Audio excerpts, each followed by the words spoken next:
Hey guys, thanks for checking in with me today.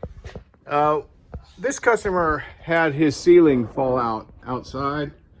So we're reattaching the ceiling with these fender washers and lag bolts. This one here, we just took it off and sent it away, and we're gonna replace that. So let's go see what JR is doing back here. Show you how we're doing this. He's got it set up. This whole section of ceiling here was falling down. So what we did was we jacked it up. Okay, we used a board, jacked it up. It was sagging down about an inch. And we use these lag bolts here. And we have a collection of washers that we're using to keep the bolt from coming back through. Something like this. You get the gist of it. So this is what I recommend. This is the way that I recommend that you reattach the ceiling. Yes, you're gonna see those bolts. What an eyesore, but it's all about safety. There's a couple of ways you can go about it. You could remove the ceiling and replace it. But we've been successful with this retrofit, if you will, with the bolts showing on the inside, showing on the outside of the stucco. I've tried it before on the inside. But sometimes, like right here, it's on the inside, that's pretty ideal when you can conceal the bolt so you don't see it.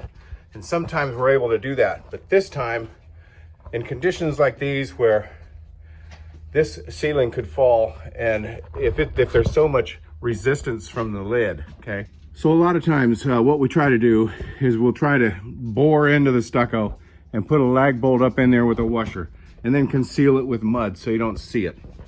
But there are some conditions where you have to leave the washers exposed and then you just paint them, and people understand, people understand, because with that, when that's a issue where somebody could get killed by a ceiling falling on them, I think that the bolts are, seeing the bolts are acceptable, because that's all you really can do. Because what happens when you bore a hole up into the stucco and you put a fender washer up in there with a lag bolt, the weight of the ceiling is so strong that it'll break that wire and it'll still come down anyway. So if you have support of the concrete, okay, use that concrete to your advantage, and then just paint these bolts later.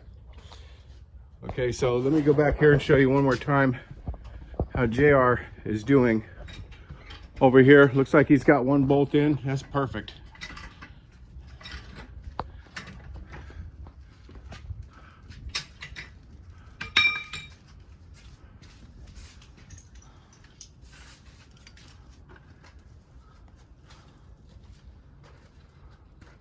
So we still have another 3 or 4 feet, whatever that is, here to go, and then go around the corner over here.